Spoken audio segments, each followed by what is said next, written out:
Los profesionales sanitarios de Canarias se han reunido con el diputado del Común para solicitar ayuda en la lucha contra el intrusismo laboral.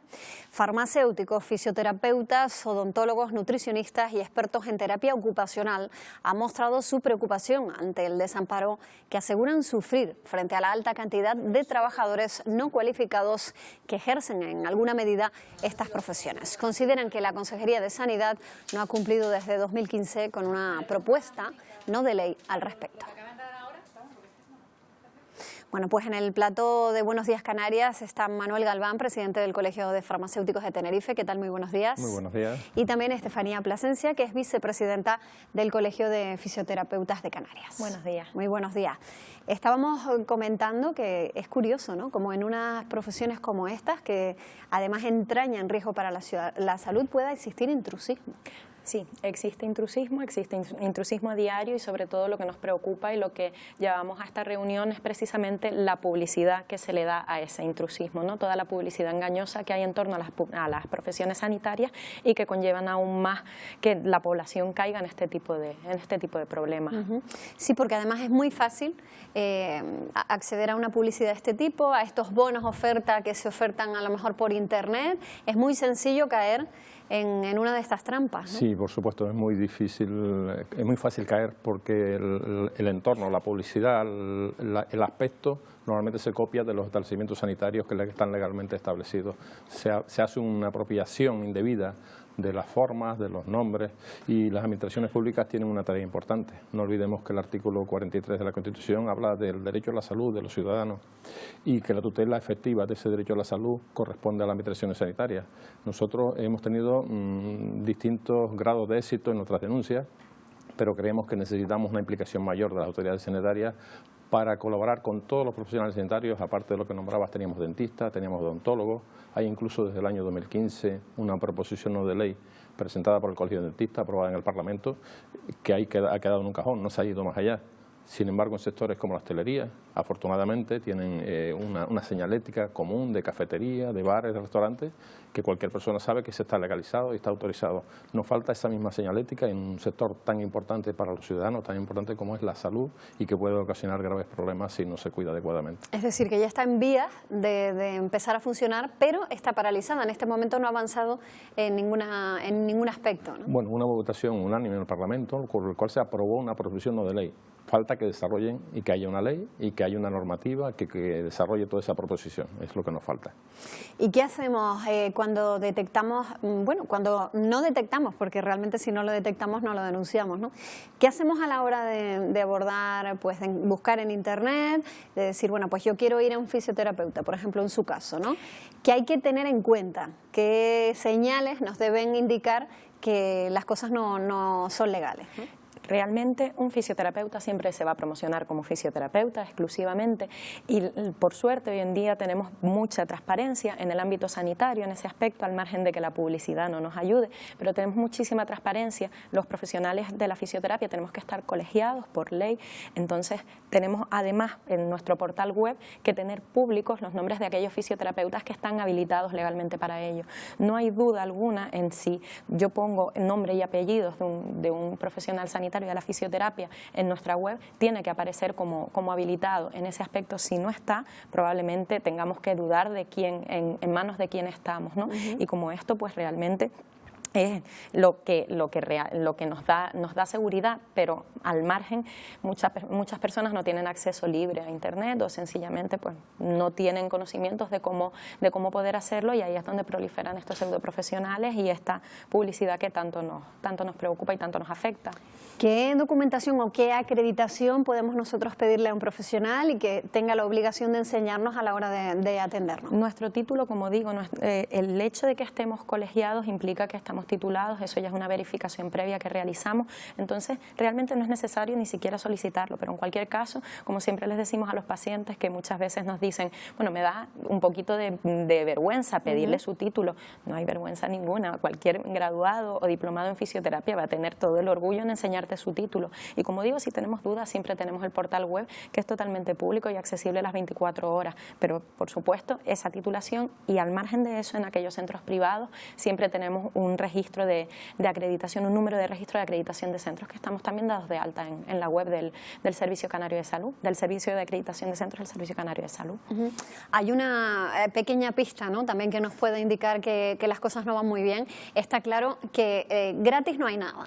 Gratis no hay nada, todo cuesta dinero y el trabajo de un sanitario hay que valorarlo en su justo término y tiene un precio y tiene un coste que es el adecuado a la profesión. Los colegios todos los colegios sanitarios estamos haciendo una labor importante en el fomento de la formación continuada de nuestros profesionales, precisamente para tener la salud del paciente en primer lugar, para seguir protegiéndola adecuadamente. Hay gente que se aprovecha de nuestro nombre. Por ejemplo, por poner un dato, en el caso nuestro de parafarmacia, que es un establecimiento que se apropian de nuestro nombre de forma equívoca, con la intención de confundir, de engañar al consumidor que no nos conoce. En el municipio de Adeje, en enero de 2008, habían 31 parafarmacias y farmacias habían 21. O sea, el número Más de que establecimientos farmacias que utilizaban el nombre para engañar especialmente a personal no residente, a extranjeros que vienen de vacaciones y no saben distinguir el nombre, eran de 31 frente a 21 de las farmacias. Y para quien no lo sepa, ¿qué diferencia hay entre una parafarmacia y una farmacia, ¿no? Es importante, no se venden los mismos artículos. En una farmacia hay un profesional farmacéutico trabajando al frente de ella, con una normativa muy exhaustiva, muy seria por el control del medicamento. Lo importante es que el control de los medicamentos, donde se dispensan medicamentos, mientras que una parafarmacia es un bazar de cualquier tipo que vende productos de higiene o de limpieza corporal o de otro tipo, o incluso complementos nutricionales, que utiliza el nombre de parafarmacia, aunque hay una ley en Canarias, la ley de ordenación, que se modificó desde el 1 de enero de este año, donde se prohíbe el uso de la palabra parafarmacia. Se prohíbe incluso el uso con prefijos, con sufijos, con derivados o en idiomas que puedan confundir, en otros idiomas que puedan confundir. Sin embargo, ¿no? La Administración, pues claro, no tiene personal suficiente para inspeccionar las parafarmacias y que utilicen los nombres que le corresponden, no otros. O sea, a nosotros no nos importa que sigan abiertas, pero cada uno con el nombre que le corresponde, que no induzcan engaño al consumidor. En el caso, por ejemplo, de la fisioterapia o de los profesionales que actúan sobre el mismo cuerpo, ¿no? También, por ejemplo, los odontólogos, hay un riesgo añadido con respecto a las lesiones, ¿no? Porque si nos lesionan, luego no vamos a poder reclamar si no se trata de un profesional. Bueno, está la vía judicial, pero hay cosas que son irreversibles, ¿no? Por supuesto, en nuestro caso va implícito el seguro de responsabilidad civil y, por supuesto, la seguridad de que estamos ante un profesional formado que muy rara vez, en muy pocas ocasiones, por suerte, genera algún tipo de lesión. Y ya no solo la lesión que podamos estar generando con nuestra práctica in situ, ¿no? Con nuestra práctica sobre el paciente, sino la lesión que podríamos estar evitando, previniendo, el asesoramiento que nosotros le damos al paciente en base a su lesión o su posible riesgo de lesión. Entonces es fundamental asesorarse adecuadamente con el profesional sanitario, que para eso está, ¿no? Por suerte hoy en día somos muchísimos en el ámbito sanitario, somos un montón de profesiones sanitarias reguladas que le damos seguridad y calidad a la vida del paciente y al tratamiento del paciente. Si ya estamos ahí, ¿por qué no buscarlo? O sea, te puede gustar más un odontólogo u otro, un fisioterapeuta u otro, pero somos un montón. Busca a aquel fisioterapeuta que esté legalmente titulado, habilitado, que tenga su centro capacitado, es realmente quien te va a dar las garantías, ¿no? En todos los aspectos, en todo el ámbito sanitario. Claro. Por supuesto que, como decíamos, nos preocupa todo esto, porque si la publicidad no nos ayuda, si vamos uno tras otro denunciando constantemente, pero los organismos públicos no nos respaldan de la forma adecuada porque pues muchas veces no tienen inspectores suficientes, ¿no? Como hablaba antes con Manuel, no tienen suficiente personal para llevar a cabo este tipo de inspecciones y este tipo de regulación. Los afectados no somos nosotros a nivel profesional exclusivamente, sino, como decimos, la población. Ese mismo riesgo, pero a nivel de sustancia, le puede venir a un paciente que acude a un centro no homologado y pide consejo, ¿no? Pide consejo al profesional, pensando que es un profesional de la farmacia, le recomienda unas pastillas o algo que va a ingerir y resulta que luego pues se pone más enfermo o empeora la dolencia, ¿no? Sí, yo tengo casos documentados de quejas de pacientes extranjeros que han acudido precisamente por la confusión de la imagen a una parafarmacia con su tratamiento que le ha prescrito un médico, y en alguna que otra parafarmacia le han cambiado la medicación por otra cosa que no son medicamentos, por complementos nutricionales, por otro tipo de cosas, y se ha agravado su patología. Se ha agravado su patología y luego nos vienen a consultar cuando ya saben distinguir entre una farmacia, nos consultan y nos enseñan las reclamaciones, que tengo copias de algunas de ellas, que han presentado precisamente por ese engaño en que se ha visto sometido, pudiendo llegar a casos muy graves, en caso de un niño pequeño con una fiebre alta y en el que no se le da el tratamiento adecuado para la fiebre, sino se le da otro tipo de productos, puede ocasionarle problemas graves.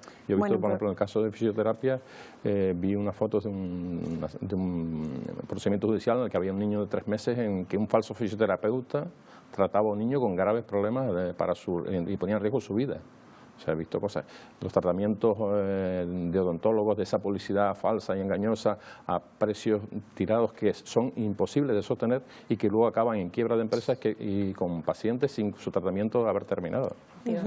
Bueno, pues precisamente por ese motivo han acudido ustedes al diputado del Común, que va a actuar de oficio. Esperemos que se resuelva esta situación, sobre todo por el riesgo que implica para los pacientes. Muchísimas gracias, Manuel Galván, presidente del Colegio de Farmacéuticos de Tenerife, y Estefanía Plasencia, vicepresidenta del Colegio de Fisioterapeutas de Canarias. Gracias a los dos por estar aquí en Buenos Días, Canarias. Muchas gracias.